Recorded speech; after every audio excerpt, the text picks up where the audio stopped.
we're going to look at relative and absolute paths from the perspective of trying to open up a file. Here in this test directory tree, you see a series of files and text files, txt files, and py files, which are intended to be Python scripts.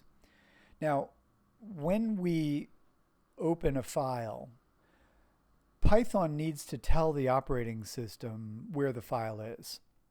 If it doesn't tell the operating system where the file is, the operating system will look for the file in the present working directory.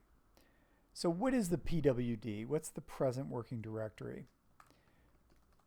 It is a directory that represents the current location. In most cases, with our work, the present working directory will be the same location as the file that we're executing.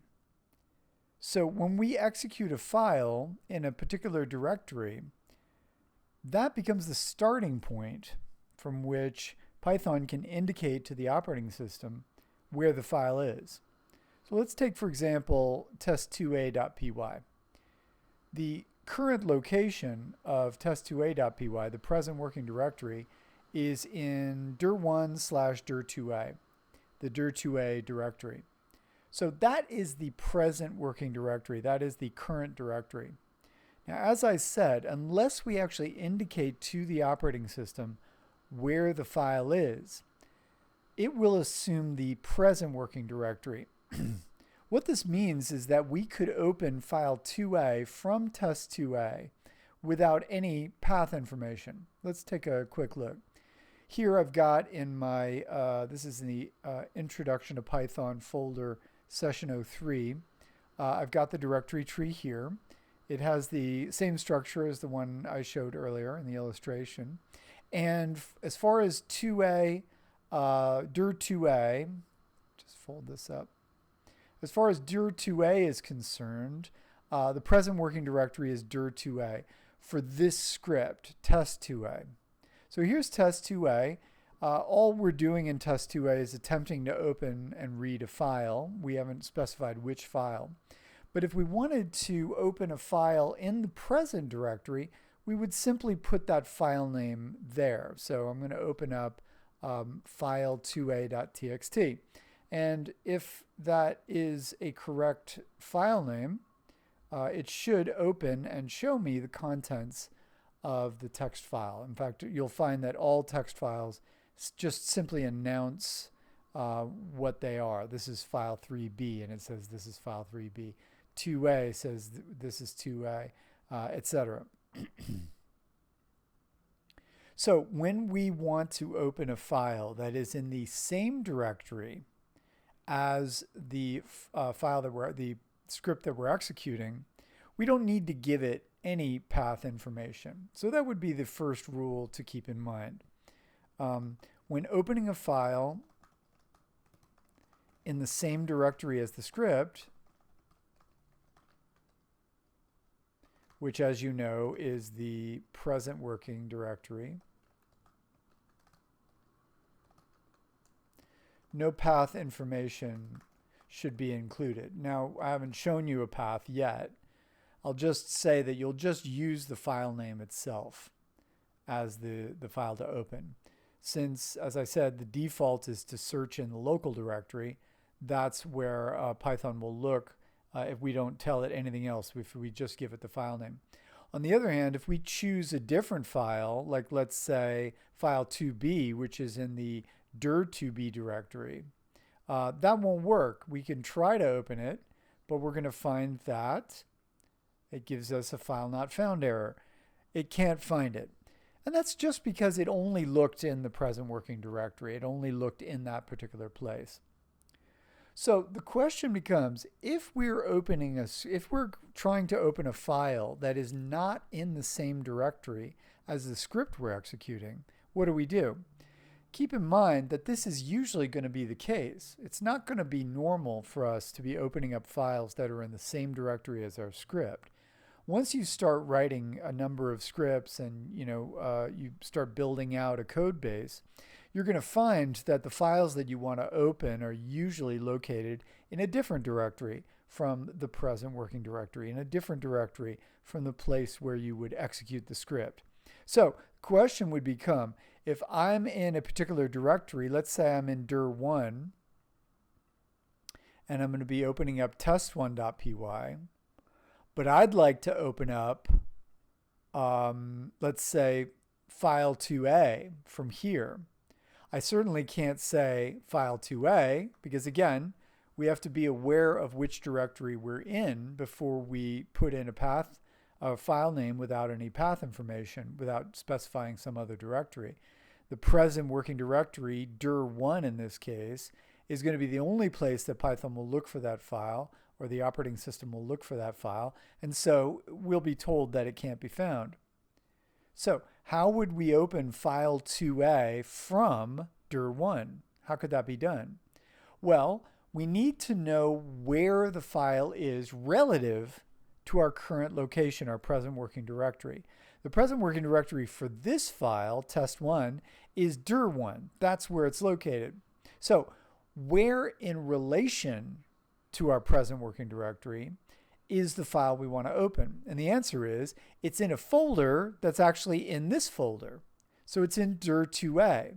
So relative to where we are, which is dir1, the file we want to open, file2a, is in a directory that's in our present working directory. In other words, we're going to go one level deep, one level further down to a folder that's in this current folder in order to find it. So the path is quite straightforward. We simply name the directory that is in this directory. You see how dir2a is in dir1. That's absolutely crucial to understand, because if we want to walk our way over to file2a, we're going to need to know how to get there. And the answer is we go to dir2a, and then inside that we'll find file2a. So this is what the relative path specifies. It says look in a directory called dir2a and open up file2a. So this should open and read correctly, and it does. However, we can't do this same thing if the relative path is not as we see here. That is, the relative path being in this directory of another directory, and in that directory we have a file. For example, if we were in, let's say, directory 3a, using test3a.py, and we wanted to go into dir2a, we couldn't say dir2a slash test2a.txt. I'm just going to confirm that that's the name of it. Or no, it's called file2a. Or no, it's called it's called file2a. But we couldn't do this. Let's try it. Now, why didn't this work if we specified dir2a?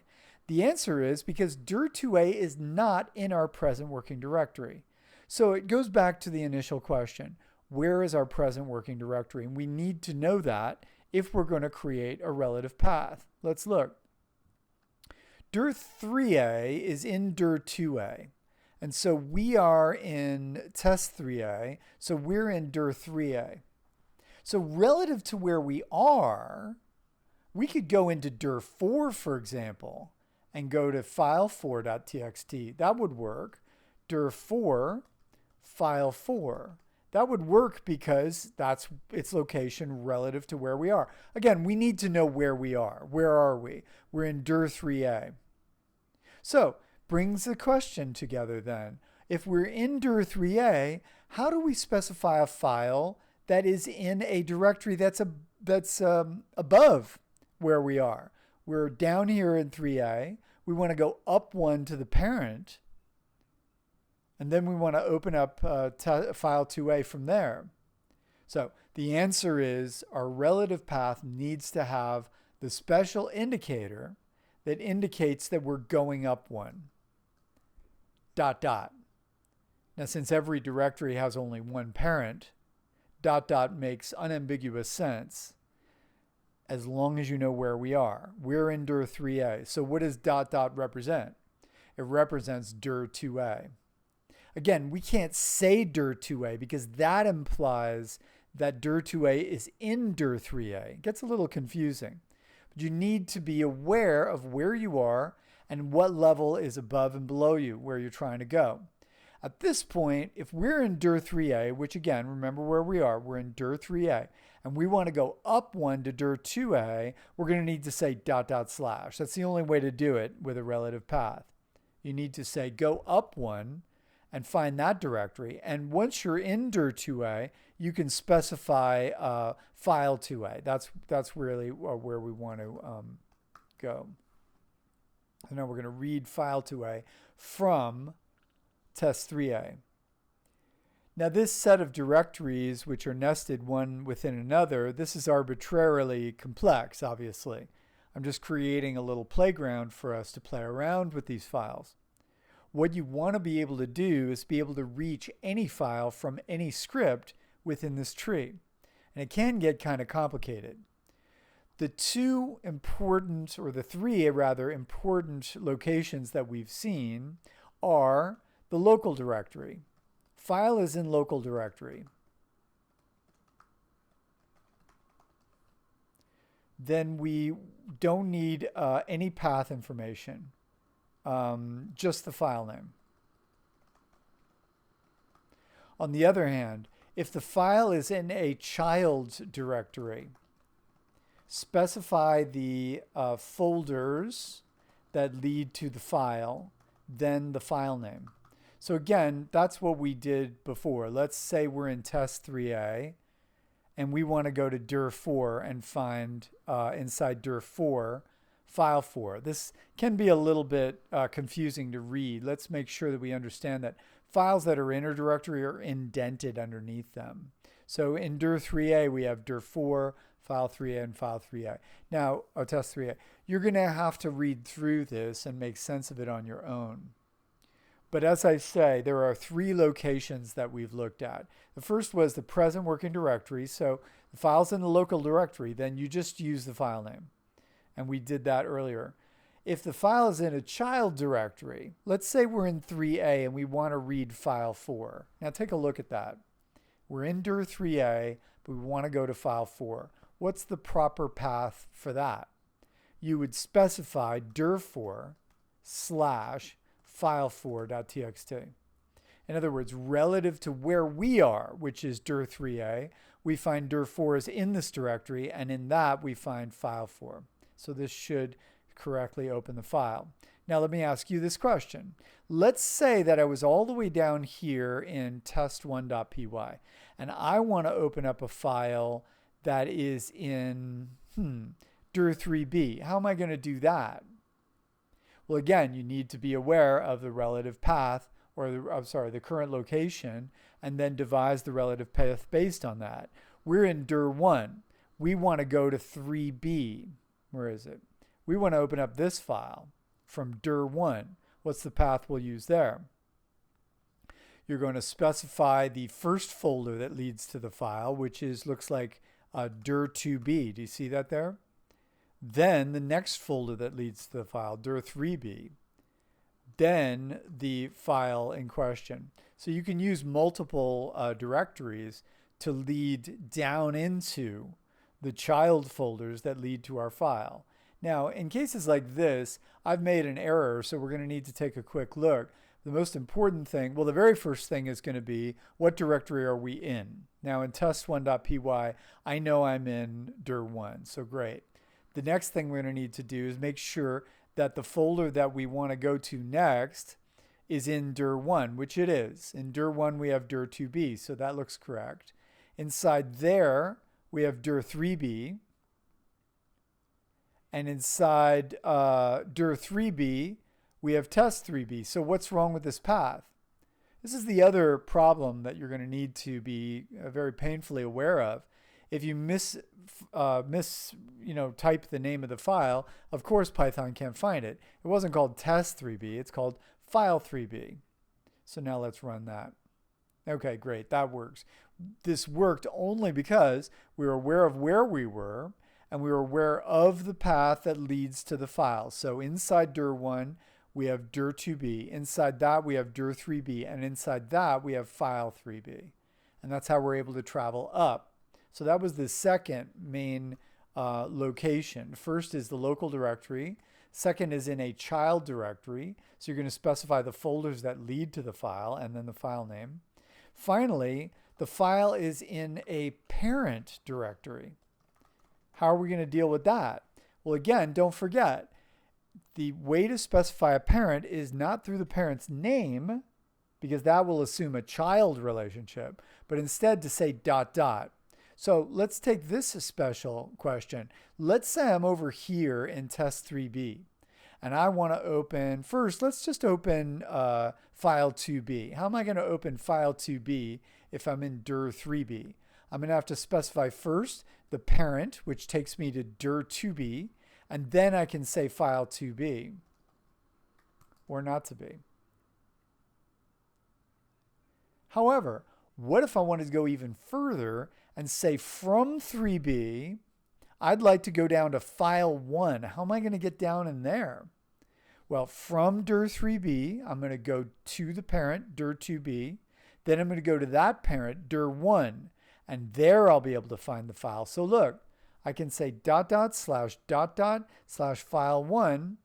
And that says, in the parent's parent, please find this file. Is this in the parent's parent? Well, if we're, again, don't forget, where are we currently? We're in dir 3b. We can go up 1 to dir 2b. We can go up 1 again to dir 1. And then what? In dir 1 is the file we're looking for. Finally, so that's the third major